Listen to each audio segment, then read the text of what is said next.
Hello everyone. आज चाहिँ हामी क्लास 12 को फिजिक्सको इलेमेन्ट्री पार्टिकल्स एन्ड कस्मोलोजी भन्ने च्याप्टर सम्बन्धीको एउटा हेडिङ्स छ। एउटा पेयर प्रोडक्सन एन्ड पेयर एनालाइजेसन र फन्डामेन्टल फोर्सेस एन्ड इन्टरेक्सन्सको बारे स्टडी गर्न गइरहेछौँ। सुरुमा चाहिँ हामीले पेयर प्रोडक्सन एन्ड पेयर एनालाइजेसनको बारेमा थोरै कुराहरू हेरौँ। सपोज के हुन्छ अरे भन्दा एउटा गामा रे फोटोन चाहिँ हैन, गामा रे फोटोन चाहिँ के भयो अरे भन्दा एउटा हेभी सब्स्टेन्समा झर्यो अरे, ठिक छ, अथवा फल भयो। हेभी सब्स्टेन्समा के भयो त फल भयो। अब यस्तो हुँदाखेरि के हुन्छ त भन्दा जब यो फल हुन्छ यो हेभी सब्स्टेन्सले के गर्छ, यो गामा रेलाई अब्जर्भ गर्छ, ठिक छ। गामा रे भनेको त एउटा फोटोन हो र एकदमै हाई इनर्जीको फोटोन हुन्छ हैन। सो फोटोनलाई त त्यो एटमले अब्जर्भ गर्ने भयो हैन। एब्जर्भ गरेपछि के हुन्छ त भन्दा यो एब्जर्भ गरिसकेपछि यसले एउटा इलेक्ट्रोन र एउटा पोजिट्रोन चाहिँ बाहिर निकाल्छ, ठिक छ। एउटा पार्टिकल र एउटा एन्टी पार्टिकल चाहिँ बाहिर निकाल्छ। सो यहाँनिर के भन्न सकियो त गामा रे भनेको त के हो, एउटा इनर्जी हो, फोटोन हो। यसको त मास के छ त 0 छ र यसलाई अब्जर्भ गरिसकेपछि के भयो त यहाँ दुईटा मास निस्कियो, एउटा इलेक्ट्रोन र एउटा प्रोटोन निस्कियो। सो यहाँबाट के बुझ्न सकिन्छ, इनर्जी चाहिँ के भयो त मासमा कन्भर्ट भयो है। यसरी इनर्जी चाहिँ मासमा कन्भर्ट हुनु र एउटा पार्टिकल एउटा एन्टी पार्टिकल प्रोड्युस गर्नुलाई चाहिँ के भन्छ त भन्दा पेयर प्रोडक्सन भन्छ, ठिक छ। फेरि एकचोटि बुझौँ। एउटा गामा रे कुनै पनि एउटा न्युक्लियसमा खस्यो भने के हुन्छ त भन्दा त्यहाँनिर त्यसले अब्जर्भ गर्छ, न्युक्लियसले अब्जर्भ गर्छ र दुईटा पार्टिकल एउटा इलेक्ट्रोन र त्यसको एन्टी पार्टिकल पोजिट्रोन प्रोड्युस गर्छ। सो यहाँनिर के देखिन्छ, एउटा जुन हामीले इनर्जी फाल्यौँ त्यो इनर्जी चाहिँ के भयो त मासको रूपमा बाहिर निस्क्यो र यो फेनोमेननलाई चाहिँ इनर्जी मासमा कन्भर्ट हुने हैन र पार्टिकल र एन्टी पार्टिकलको रूपमा निक्लिने फेनोमेननलाई चाहिँ पेयर प्रोडक्सन भन्छ। यो चाहिँ हाम्रो आइन्स्टाइन्स मास इनर्जी रिलेसनको एउटा प्रुफ पनि हो। के प्रुफ हो भन्दा इनर्जीलाई मासमा कन्भर्ट गर्न सकिन्छ भन्ने एउटा प्रुफ हो। यदि मैले यसलाई इक्वेसनको रूपमा लेख्ने हो भने सपोज एच भी भनेको एच म्यू, यो भी भनेको चाहिँ हाम्रो फ्रिक्वेन्सी हो। सो यसले के रिप्रेजेन्ट गर्छ त मेरो गामा फोटोन रिप्रेजेन्ट गर्छ है। यसले चाहिँ के दिने रहेछ त भन्दा एउटा इलेक्ट्रोन दिने रहेछ र अर्को एउटा के दिने रहेछ त पोजिट्रोन दिने रहेछ। यो इलेक्ट्रोन यो भनेको हाम्रो पोजिट्रोन भयो। त्यसै गरी सपोज हामीले यसको इनर्जी निकाल्ने हो भने सपोज इनर्जी कसरी निकाल्न सकिन्छ, E naught is equals to M naught C square. M naught भनेको चाहिँ रेस्ट मास हो। अब रेस्ट मास अफ इलेक्ट्रोन भनेको कति हुन्छ त भन्दा 9.1 × 10⁻³ केजी हुन्छ। सो यो भ्यालु कति हुन जान्छ त 9.1 × 10⁻³ × 3 × 10⁸ को स्क्वायर हुन्छ। यो भ्यालु कति आउँछ त भन्दा 8.2 × 31, 8.2 × 10⁻14 जुल। अब यसलाई इलेक्ट्रोन भोल्टमा कन्भर्ट गर्ने हो भने 8.2 × 10⁻14 / 1.6 × 10⁻19 आउनु पर्ने होला है, 10⁻19 इलेक्ट्रोन भोल्ट। अब यो भनेको कति, यसलाई मेगा इलेक्ट्रोन भोल्टमा कन्भर्ट गरौँ अझै सानो भ्यालु आउँछ 10⁻14 मेगा इलेक्ट्रोन भोल्टमा कन्भर्ट गर्नको लागि तलतिर कतिले डिभाइड गर्नु पर्यो त 10⁶ ले डिभाइड गर्नु पर्यो है। यहाँनिर 10⁶, यतापट्टि मेगा इलेक्ट्रोन भोल्ट 1.6 × 10⁻19 भयो। यसको मतलब 8.2 × 10⁻14 / 1.6 × 10⁻13 भनेको कति आयो त 0.51 मेगा इलेक्ट्रोन भोल्ट आयो। सो एउटा इलेक्ट्रोनलाई कन्भर्ट गर्ने हो भने टोटल इनर्जी 0.51 इलेक्ट्रोन भोल्ट आउने रहेछ। तर हामीसँग दुईटा पार्टिकल छन्, एउटा इलेक्ट्रोन छ एउटा के छ त पोजिट्रोन छ हैन। इलेक्ट्रोन र पोजिट्रोन छ, यसको इनर्जी 0.51 मेगा इलेक्ट्रोन भोल्ट भयो भने यसको इनर्जी पनि 0.51 मेगा इलेक्ट्रोन भोल्ट हुन्छ। किनभने यहाँनिर दुईटा पार्टिकल प्रोड्युस भइरहेको छ हैन, एउटा इलेक्ट्रोन र पोजिट्रोन प्रोड्युस भइरहेको छ भनेपछि हाम्रो टोटल गामा रेको इनर्जी भनेको कति हुने हो त भन्दा 2 × 0.51 मेगा इलेक्ट्रोन भोल्ट कति आयो त 1.02 मेगा इलेक्ट्रोन भोल्ट चाहिँ हाम्रो इनर्जी आउने हो। सो दुईटा पार्टिकल एउटा इलेक्ट्रोन र एउटा पोजिट्रोन निकाल्नको लागि हाम्रो गामा रे फोटोनको इनर्जी चाहिँ 1.02 मेगा इलेक्ट्रोन भोल्ट हुने रहेछ। ठीक छ। सो पेयर पार्टिकल प्रोड्युस हुनको लागि एक्ज्याक्टली पेयर पार्टिकल प्रोड्युस हुनको लागि 1.02 मेगा इलेक्ट्रोन भोल्ट हुनुपर्ने रहेछ। सपोज हामीले 1.01 मेगा इलेक्ट्रोन भोल्ट लगायौं भने के हुन्छ त भन्दा दुईटा पार्टिकल प्रोड्युस गर्ने इनर्जी त भएन मसँग। सो पेयर पार्टिकल के हुन्छ प्रोड्युस भएन हैन, किनभने मैले कम इनर्जी दिएँ नि त। कम इनर्जी दिएपछि त दुईटा पार्टिकल त निक्लिन सकेनन्।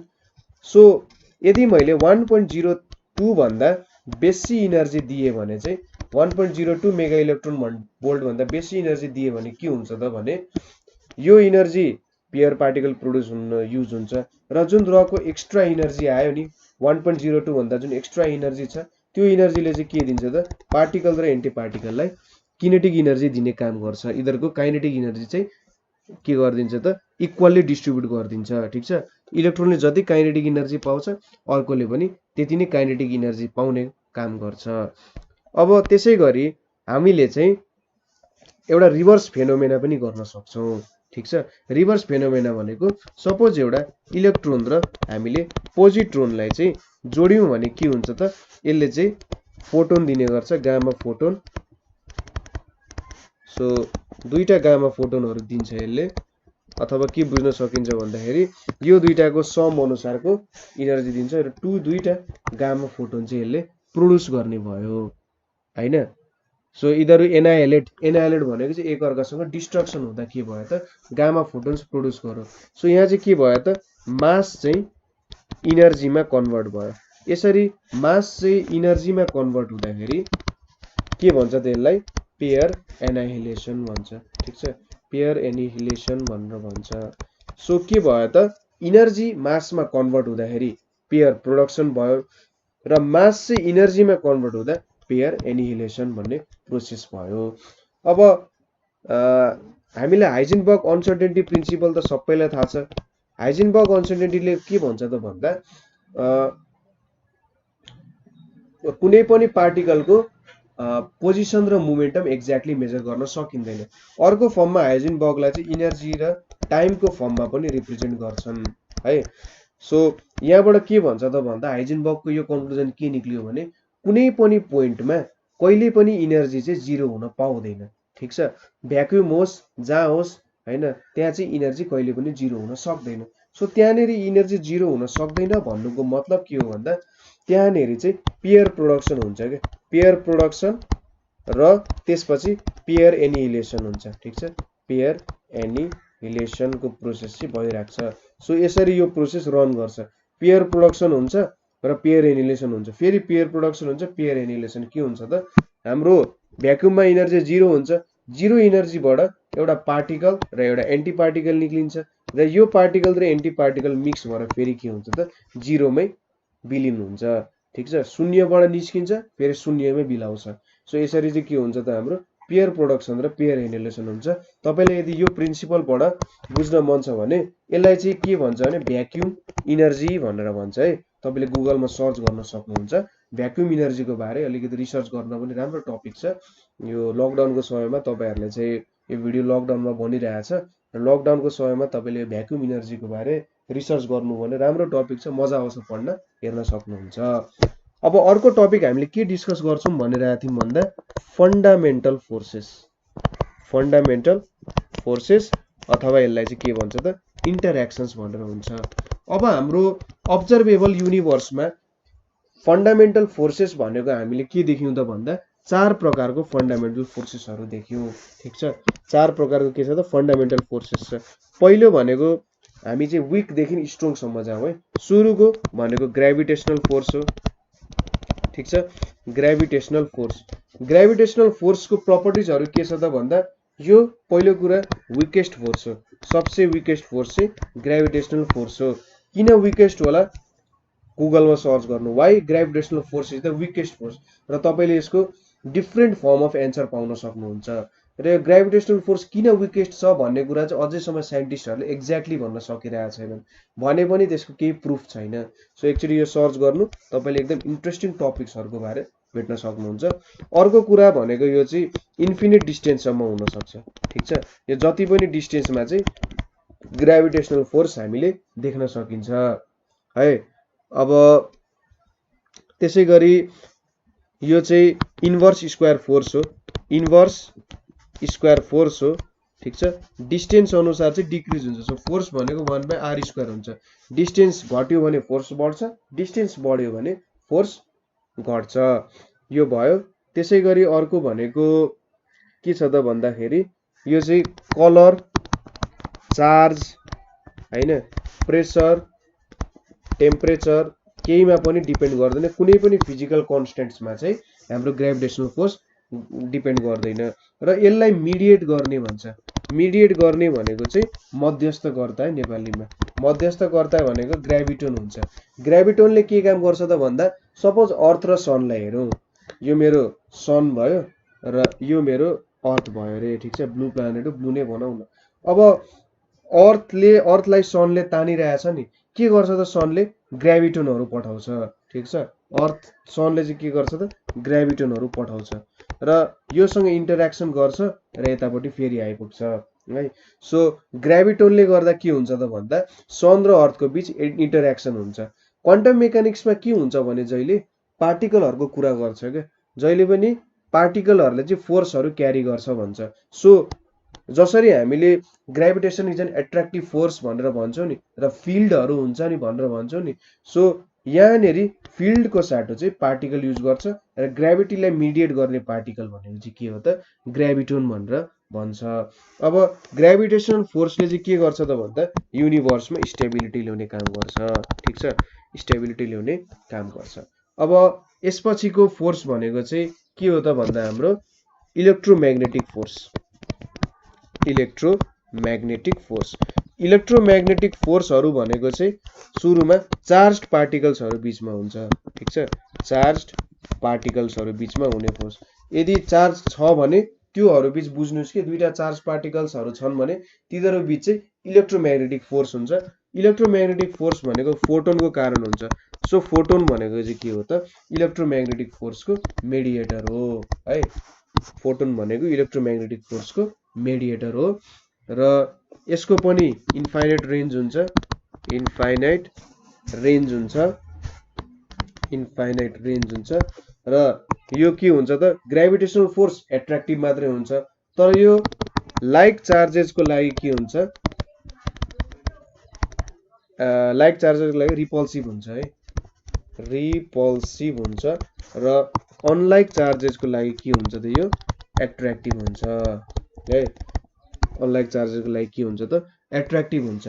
यो चाहिँ के छ त स्टेबिलिटी अफ एटम्सको लागि, एटम्सहरूलाई एकअर्कासँग बाइन्ड गर्नको लागि, त्यसै गरी इलेक्ट्रोनहरूलाई न्युक्लियसको वरिपरि घुमाउनको लागि त्यसको लागि पनि चाहियो र केमिकल रियाक्सनहरूमा पनि यो फोर्सले ठुलो भूमिका खेल्छ। सपोज हामीले फोटोन्सद्वारा मिडिएट कसरी हुन्छ होला हेरौँ। सपोज यो एउटा इलेक्ट्रोन छ, सरी प्रोटोनै मानौँ ल, यो एउटा प्रोटोन छ। अब यिनीहरू बीच के हुन्छ भने फोटोन ट्रान्सफर हुन्छ। यसले के गर्छ त यिनीहरू नजिक आउँदा यसले एउटा फोटोन यसलाई दिन्छ, यसले एउटा के गर्छ त फोटोन यसलाई दिन्छ र यसले पनि यसलाई के गर्छ एउटा फोटोन दिन्छ र यिनीहरूले फोटोन पाएपछि त के पायो त इनर्जी पायो।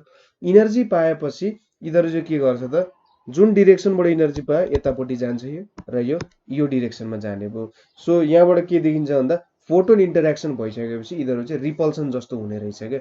यहाँनिर केही त्यस्तो अब के छ होला भनेर सोच्नु परेन। फोटोन्सहरू एकअर्कालाई दियो र दिएपछि के भयो त आफ्नो बाटो लाग्यो। सो लाइक चार्जेस रिपेल भन्नुको मतलब चाहिँ के हो त एकअर्कालाई फोटोन दिन्छ, फोटोनले दुईटैको मोमेन्टम बढाउँछ र मोमेन्टम बढाएपछि के भयो त यिनीहरू सेपरेट भयो। सो यो भनेको हाम्रो इलेक्ट्रोम्याग्नेटिक फोर्स भयो। त्यसपछि अर्को फोर्स भनेको विक फोर्स छ है। विक फोर्सले चाहिँ के गर्छ त भन्दा यो भनेको चाहिँ लेप्टोन्स एन्ड हाइड्रोन्स बीचको फोर्स हो। अब लेप्टोन्सहरू चाहिँ लाइट इलिमेन्ट्री पार्टिकल्सहरू हो है। लाइट हामी यो यसको बारे स्टडी गर्छौँ। सो लाइट इलिमेन्ट्री पार्टिकल्सहरू भनेको चाहिँ के हो त लेप्टोन्सहरू भनेको लार्ज इलिमेन्ट्री पार्टिकल्सहरू हो र हाइड्रोन्सहरू भनेको चाहिँ स्ट्रङली इन्टरेक्टिङ पार्टिकल्स हो हैन। स्ट्रङली इन्टरेक्टिङ पार्टिकल्सहरू एकदम स्ट्रङली इन्टरेक्ट गर्छ यिनीहरूले। सो यिनीहरू बीच लाग्ने फोर्सहरू भनेको चाहिँ के हो त भन्दा विक फोर्स भन्छ यिनीहरूलाई। इलेक्ट्रोविक फोर्स भनेर पनि काहीँ नाम दिइरहेको हुन्छ। र यो फोर्स चाहिँ के छ त ग्राभिटेसनल फोर्स भन्दा स्ट्रङ छ हैन। ग्राभिटेसनल फोर्स भन्दा के छ त विक फोर्स स्ट्रङ छ। र तर के छ त यो त तर यो चाहिँ विकर देन इलेक्ट्रोम्याग्नेटिक फोर्स भन्दा चाहिँ यो के छ त विकर छ है, यो कुरा हो। अब यसलाई चाहिँ मिडिएट भनेको डब्लु बोजोन र जेड बोजोनले चाहिँ के गर्छ त यसलाई इन्टरेक्सन गर्छ। अनि यो फोर्स भनेको चाहिँ बीटा डिके को लागि अथवा रेडियो एक्टिभिटीमा चाहिँ यो फोर्सले सबसे ठुलो भूमिका खेल्छ। सो यो पनि बुझ्यो हामीले। त्यसै गरी लास्टली सबसे स्ट्रङ भनेको चाहिँ नामै छ स्ट्रङ फोर्स भनेर छ है। स्ट्रङ फोर्स भनेको चाहिँ हेड्रोन्स र क्वार्क्सहरू बीचको हो।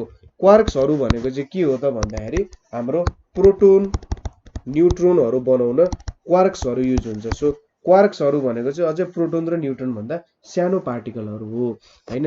अर्को कुरा यो भनेको जहिले पनि एट्र्याक्टिभ हुन्छ लाइक ग्राभिटी, यो जहिले पनि एट्र्याक्टिभ हुन्छ र यसलाई चाहिँ मेसोन्स र ग्लुओन्सले के गर्छ त मिडिएट गरिरहेको हुन्छ। मेसोन्स एन्ड ग्लुओन्स, ठीक छ, GLUONS, मेसोन्स र ग्लुओन्सले युज गरिरहेको हुन्छ। र यो force charge and mass independent छ, चार्ज एन्ड मास इन्डिपेन्डेन्ट छ, त्यसमा डिपेन्ड गर्दैन कहिले पनि। र यो फोर्सको रेन्ज भनेको चाहिँ अरू फोर्स के थियो त इन्फिनिट डिस्टेन्समा एक्ट गर्न सक्थ्यो। यो फोर्सको रेन्ज भनेको चाहिँ 10⁻⁻15 मिटर भनेपछि न्युक्लियसको जुन प्रोटोन र न्युट्रोन छन् नि तिनीहरूको रेन्जमा एक्ट हुने फोर्स हो है। अब यो चाहिँ न्युक्लियसको स्टेबिलिटीको लागि युजफुल छ। अब यो फोर्सको अर्को प्रपर्टी भनेको जति टाढा टाढा गयो के हुन्छ त यो फोर्स त्यति नै के हुन्छ स्ट्रङ हुँदै जान्छ। अब यो प्रपर्टीलाई चाहिँ एउटा प्रपर्टी पनि छ, यसको नाम के थियो भन्दाखेरि कन्फाइनमेन्ट भन्छ क्या। कन्फाइनमेन्ट प्रपर्टीले के गर्छ त भन्दाखेरि सपोज हाम्रो रबर ब्यान्डलाई हामीले तन्काए जस्तै यो पनि जति टाढा गयो के हुन्छ त त्यति फोर्स इन्क्रिज हुँदै जान्छ। र यो स्ट्रङ्गेस्ट फोर्स हो भने चाहिँ पार्टिकलहरू अलिकति टाढा जान खोज्यो नि यसले नजिकै ल्याइहाल्छ क्या। सो तपाईँले चाहिँ के गर्नुहुन्छ यो क्वार्क्सहरू हुन्छ नि क्वार्क्सहरू नेचरमा कहिले नि फ्री देख्नु हुँदैन क्या, किनभने क्वार्क्सहरूसँग जोडिन्छ र यिनीहरूलाई छुट्याउन पनि के छ त एकदमै गाह्रो छ। सो हामीले यहाँनेरि के को बारे स्टडी गर्यौं त भन्दाखेरि विभिन्न फोर्सेसहरूको बारे स्टडी गर्यौं हैन। अब रेन्ज कति छ त भन्दाखेरि gravitational force suppose strong force अनुसार हामी हेर्छौं। सपोज स्ट्रङ फोर्स भनेको 1 हो भने हैन, हाम्रो स्ट्रङ फोर्स भनेको चाहिँ 1 हो भने हाम्रो इलेक्ट्रोम्याग्नेटिक फोर्स भनेको 10⁻⁻2। अगाडिको भिडियोजमा सायद मैले इलेक्ट्रोम्याग्नेटिक र विकलाई अलिकति उल्टो लेखेको छु। इलेक्ट्रोम्याग्नेटिक भनेको चाहिँ के हुन्छ त भन्दा स्ट्रङ हुँदैन, विक अलिकति विकै हुन्छ। अब यो भनेको इलेक्ट्रोम्याग्नेटिक फोर्स 10⁻⁻2 हो भने 10⁻⁻13 भनेको के हुन्छ त हाम्रो विक न्युक्लियर फोर्स हुन्छ। त्यसै गरी 10⁻39 भनेको चाहिँ के हुन्छ त हाम्रो ग्राभिटेसनल फोर्स हुन्छ है, यस्तो रेन्जमा हुन्छ। सो हेर्नु त ग्राभिटेसनल फोर्स भन्दा 10⁻39 टाइम्स के छ त हाम्रो स्ट्रङ फोर्स स्ट्रङ छ। र त्यसै गरी ग्राभिटेसनल फोर्स भन्दा हाम्रो इलेक्ट्रोम्याग्नेटिक फोर्स भनेको कति छ त 10⁻37 टाइम्सले स्ट्रङ छ हैन त। 10⁻37 टाइम्सले स्ट्रङ छ भने चाहिँ कति धेरै स्ट्रङ छ होला we can just guess. So gravitational फोर्सले चाहिँ सबैभन्दा विक फोर्सको रूपमा एक्ट गरिरहेछ, तर यसको पनि स्ट्रेन्थहरू एकदमै धेरै बढ्न सक्छ। ब्ल्याक होलहरूको केसमा हेर्नु ग्राभिटेसनल फोर्स कति धेरै स्ट्रङ छ। सो सायद साइन्टिस्टहरूले के भन्छन् भन्दा सायद ग्राभिटी आफैमा स्ट्रङ फोर्स हो हैन, एकदमै स्ट्रङ फोर्स हो, तर युनिभर्सको एउटा बनावट हुन्छ, स्ट्रक्चर हुन्छ। यो स्ट्रक्चरको कारण चाहिँ के छ त ग्राभिटेसनल फोर्स हाम्रो विक हुन गयो होला। सो यो कुराहरू तपाईँले अलिकति नेटमा रिसर्च गर्नुभयो भने जस तपाईँले धेरै राम्रो कुराहरू भेट्न सक्नुहुन्छ। र हामीसँग पनि सेयर गर्नु होला त्यो रिसोर्सेसहरू, र हामीसँग भएको रिसोर्सेसहरू पनि तपाईँलाई सेयर गर्छौँ। आइडियाज भनेको सेयर गरेर नै बढ्ने हो। सो हामीले आइडियाजहरू बढाउन खोज्नु पर्ने हुन्छ। सो कतै क्वेसन भयो भने अथवा कतै प्रब्लम भयो भने चाहिँ हामीले सोध्नु होला। So thank you for watching.